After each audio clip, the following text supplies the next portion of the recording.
guys, it's Sissy with Vintage Moon, and I'm coming on today because I did not do my February decks that I was using. And the only reason I didn't do it because I didn't know if people would find it boring, because I don't know what it was. I did not feel like pulling my tarot decks for some reason. Like, every month I pick a few tarot decks to work with and always one Rider-Waite-Smith deck to work with. And this month I was not wanting to pull for any tarot. Well, I should say the month of February and the couple weeks into March, I've not wanted to really work with tarot. I've only worked with one tarot deck really, and I will talk about that later. But what I ended up being so drawn to was my Kipper deck. And I've worked with the Kipper off and on for years, but I really got into reading with Kipper in February. Like, I really got into using it, and this is Cheryl Marchetti's Findicicle Kipper, and I really was studying. So this is the only book I have on Kipper, but I did make this this little and I always do this with decks, but I put the card number, the title of the card, and I got Justice or the Justice System, and then on the back, if it's ahead of the querent, it's a good outcome. If it's behind, it's a negative outcome or a judgment against you, and also means decisions are being made. So I did put on the front, and then on the back I put, like, if it's close to the querent or if it's next to a certain card, what it could mean, just to kind of help me out. But I've always done this. Like, I did it with the tarot. This is I made this years ago, and I put all the majors in purple, and then I did all the swords in yellow, and then I did all the wands in orange, and the cups in blue, and the pentacles in green, right? So, like, the Ace of Pentacles, I put keywords: abundance, prosperity, new opportunities, and manifestation. And then on the back, I put the reverse meaning. And I don't read with reversals, but I do like to know what the negative aspect of a card is, or I should say the reverse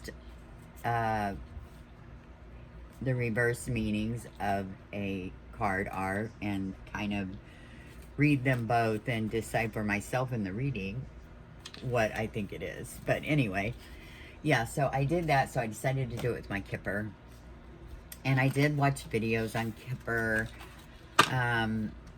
There's a lot of videos on Kipper. Well, no, not on Kipper, my fault. There is on Lenormand. But on Kipper, there's not a lot of people. There's the Card Geek. I think that's, yeah, the Card Geek. Like, I really like watching her videos, but there's not a lot of Kipper decks, okay? And she does have a Kipper deck, and it looks like she has a really good book, but I've not pulled the trigger on buying the book because it seems kind of expensive, but I'm sure it would be good to have. I may in the future buy it, but I also have this Kipper deck. And there's a lot of fortune-telling decks and stuff, but Kipper, if it just says Kipper on it, there's not a lot of Kipper decks. So, I can never say his name, but he is supposedly like the master of Kipper, and it's like Alexandre Museruk, I believe that's it. But this is a really nice deck. Comes in this really nice box, little magnetic box. This is red feather, but they're yeah, really nice. But they're just so, the coloring is just so close to each other. I don't know. I just really like the Findicicle Kipper by Ciro Marchetti. But this is a beautiful deck right here. I do have, I believe it's his Lenormand deck, and it has keywords on it. And I think I was thinking this would have keywords on it, but I'm kind of glad it doesn't. I mean, it's a beautiful deck. I really, really like it. But I was using this one. And let me show you some of the cards. It's just a beautiful Kipper deck. Like, I enjoy this deck so much. And, you know, Kipper is like one of those, it's, you know, pretty quick messages if you want, you know, and it's just a reading system that I have been really called to lately. Like, I'm really just loving it. And there's a guy on YouTube, I don't think he's on there anymore, but his videos are still on there, and I can't remember his name, but I've been doing a spread that he taught. And I'll show you real quick. I'm not going to do a reading, but say, you know, you shuffle the cards, ask your question or whatever, and then, oh, let me redo that real quick, because this is how he showed to do it. Take some cards, and then he takes the middle, and you can take either deck you want. And he showed a system where you go through and you look for, if you're a woman, you look for the main woman. So if you're a man, you would look for the main male. And keep going through till you find the main female. And there she is. And you take 4 cards. 1, 2, 3, 4. And then the 4 cards after her. 1, 2, 3, 4. And that is your cards, right? And it's a 9-card box spread, I think they call it. So, and you just lay them out like so. And your main female will always come out in the middle, or your whichever card you are. And you lay out the 9 cards like this. Okay? And then on the Kipper, because I learned this from, I want to say, I think I learned this from the Card Geek.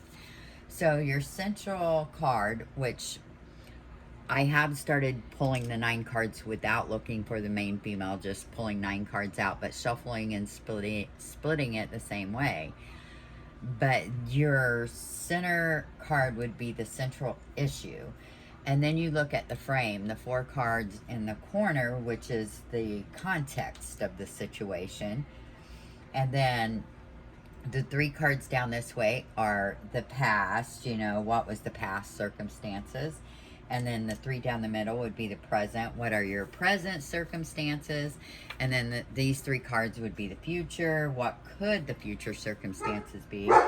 And then you go 3 across, which is your conscious, which is your dreams and ideals that will shape this situation. And then the 3 in the middle is the reality. What is your like current day to day? And then the 3 row on the bottom is like your unconscious, the undercurrent, like what is shaping this whole thing, right? So like that has been so fun to like work with and figure out, you know, like what everything is. And I really love it. But like when you first lay it out, like I just look at all the cards together and I'm like right now, I'm like, the only card that's like concerning is the coffin and the concern card. But yeah, so anyway, this has just been really fun. And like I said, the last like 2 weeks or so, I have been going back and forth with like not looking for, you know, like just shuffling the cards, right? Splitting the deck. And then, you know, laying out the 9 cards. And I'm kind of liking that because then the center card takes on a whole new meaning because it's not just you. Of course, it's about you, you know, when you pull yourself, you know. But, like, yeah. So this is that you have despair, false person. Oh, and another thing, and I think this is more applies to Lenormand where you do the night readings where you do 3 readings together. So like despair, lovers, adjudication, despair, child, false person, or false person, expectation, bad health, adjudication, marriage, bad health. You know, there's just so many ways to read this, but I do look at the overall picture and then I go from there and read, like, you know, the frame, you know, past, present, future type thing. And yeah, so I've really been enjoying that. So let me tell you, so of course the Kipper, and like I said, I wasn't feeling drawn to my tarot deck, so let me put that up. And so the next cards I was reaching for was Madame Endora's fortune cards, and I've had this deck for a really long time, right? And I did edge them in the black, but it has like, I want to say like 6 different areas. There's like, well, okay, I bought this book. Okay, this came out in like 2019, I want to say, but let's see, it tells you in here. There's the royal court, which is like the king, the queen, the wizard, the seer, the knight, the maiden, the minstrel, the harlequin. And then you have the realm of fable, which is the green man, Medusa, serendipity, the siren, the sphinx, the spirit. And then you have bestiary, which is the black cat, the chimera, the dragon, the griffin, the raven, blah, blah, blah. And then you have the treasury, which is the chalice, the dagger, the gate, the hand of fate, the hourglass, the key, on like that. The elements, the sun, the moon, the stars, the earth, fire, water, and all that. And then it tells you how to, this book is pretty amazing. It's like a little witchy book. So it tells you how to read the cards. And then it has signs of the zodiac in here, the mystic runes, divination by dreams, the wheel of fortune, the art of palm reading, the I Ching, angels and demons, the mystical alphabet, symbols and signs of the mystic, casting bones. It tells you how to use runes, how to use dice, candle magic, properties of your birthstone. And this does come with a little white book, but this just expands on the meaning of each card, right? So let me show you. Okay, after the cards. Okay, so this is the signs of the zodiac, right? And it has that in the, what just gives you a write-up on each sign. And then it's got Oracle of the Runes, and it shows you each of the runes and then tells you what they mean, which is so cool, right? And then the Oracle of Dreams, you know, and it tells you about objects, if you dream about food, actions, you know, just different things, snakes, all that. So that's really cool. And then this is, what is this? Consult the wheel once a day to forecast coming events. And so it has that, okay? And then it has palm reading in here. Like all the lines, your lifelines, and it shows you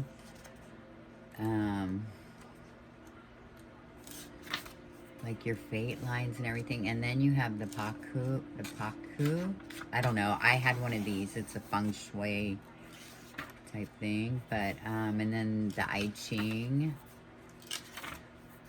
Is that right? Yeah. And then this is angels. 7 seals of the archangels. Then demons. It's cool how the demons are in the black pages. and then the mystical alphabet, the Enochian alphabet, and the alphabet of the Magi, the Theban script, the Illuminati ciphers, celestial. I mean, symbols and signs of the mystics. Oops.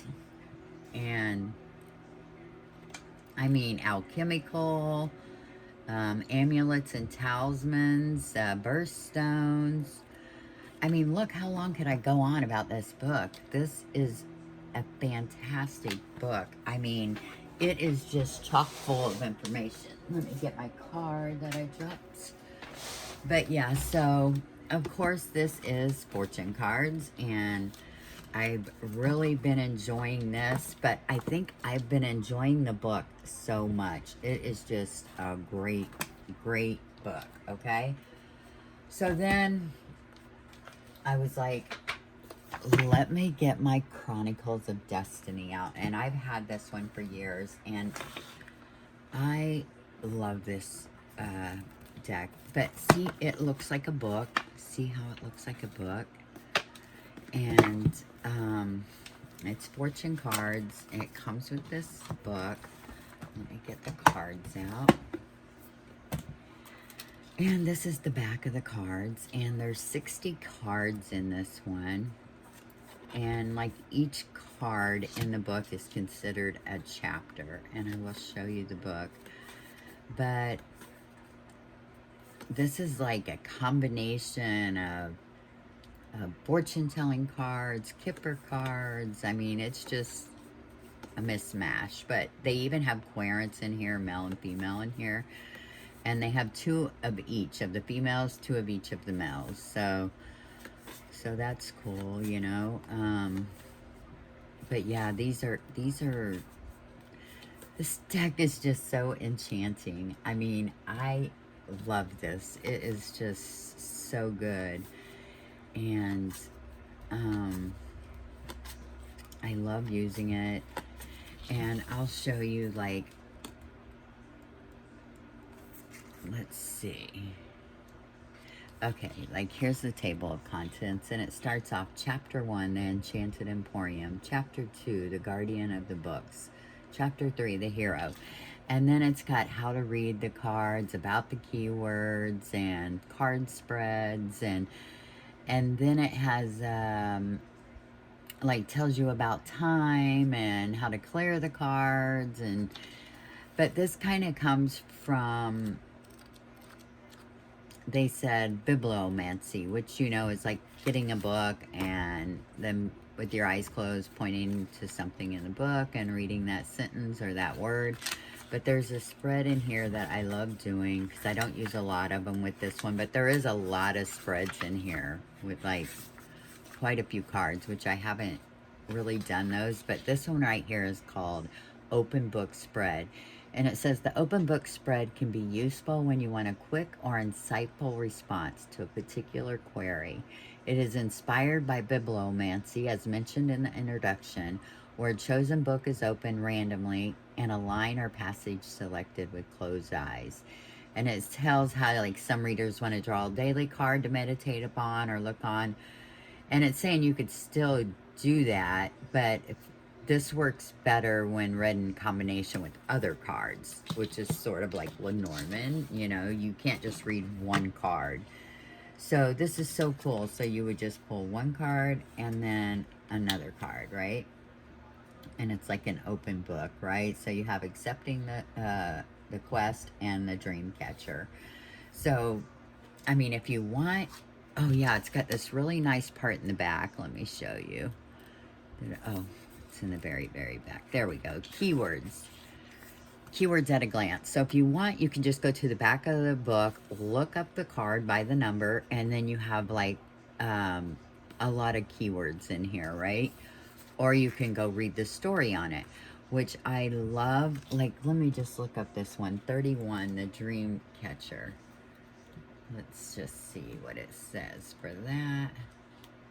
Okay, the dream catcher. Now it tells a story about the dream catcher. And then down here, it tells you if it's like a favorable card or a negative card, or if it falls for you, what it could mean. And all of them have this over here. The moral of this story is, and like on the dream catcher, it says, the moral of the story is protection from bad influences, ability to land on your feet, synchronicity at work behind the scenes. So, like, that is just, like, so cool. But, let's see what accepting the quest, that's number 9. And I always just go to the moral of the story. Like, I have read all of these stories on these cards. Contracts, agreements, transactions, making a formal commitment, pledging your oath, taking up the challenge. So that's pretty cool, right? So it says protection from bad influence. So, like, accept the challenge, you are being protected, right? So, like, yeah, it's just so fun. Like, I'm really loving this, right? You're seeing a pattern here. I mean, we have Kipper, we have Lenormand, we have Madame Endora's fortune cards, we have the Chronicles of Destiny, and then the Lenormand decks, okay? I do have a, I do have a Ciro Marchetti Lenormand deck, and it's got a lot of extra cards, but I just pulled out the 36 cards. And this is a pretty deck too, but I'm not, like, I don't really reach for this one for Lenormand. Like, I keep the Kipper deck by Ciro Marchetti. That's the one I use for my Kipper.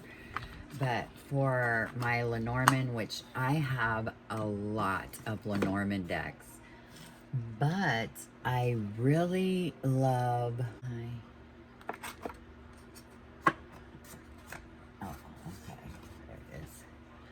okay, is my Anna K Lenormand.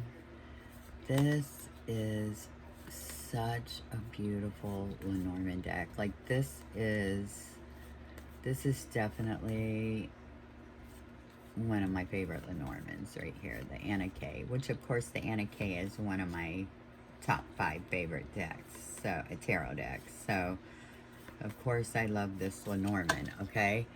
I do love the 1889 Lenormand, but the Revival Art Lenormand, granted, look, I mean, most people want their Lenormand to be at least this size, if not smaller, which I have a really small Lenormand deck, and it's by Kelly Fitzgerald, the color Lenormand. Maybe I'll grab it real quick and show it to you, but I've been loving this Lenormand. Like, it is harder to lay out 9 cards, which is what I normally do, but my table on the other side, I can lay out 9 cards, no problem with this deck. So, this is so beautiful. Like, I love this. I love the card stock. And this is a kind of expensive Lenormand deck, but it's what? Is this Taroko Studios, I believe? I'm pretty sure. Do I have the box around? I'm not sure, but I'm pretty sure that... Is that Taroko Studios who does revival art and all that? Because this is from them. They're Lenormand. Look at that, how beautiful that clover card is. Look at the dog card. The lily card. Beautiful. The bear. The woman. The letter. The broom. The tree. Heidi. But yeah, so I found myself like reaching for the Revival Art Lenormand. I love it. It's such a beautiful deck. I did, every once in a while, okay, sorry about that, hopefully. I picked up the Slavic Folklore Lenormand deck. This is so freaking cute. This is the backs, and this is the front. Now, the only thing about this is, you know, like with Lenormand and stuff, if it's a house, you want just a house. If it's a tree, you want just a tree, etc. But in this, it's a little different. Like this says wolf instead of dog. And this is the moon, and you've got, you know, all these buildings in here. The ring. That's the lady. But look at that. Is that, I love it. And then you have the club, which is the whip. And then the lily, which really, I mean, you got trees, you got a person, which what I love is there's keywords on the bottom, which is kind of neat. But this is the star card, the stars card. And look, she has an umbrella and stuff. So like you really wouldn't know. So like I do know this deck is like that. So when I feel called to use this, I pay attention, you know. But it makes it a little harder than if I just pull the revival art, you know. I mean, it's so obvious, you know, that's the sun, that's the lily, that's the fox. So like it's easier to read when you can just see what it is you want to see, you know.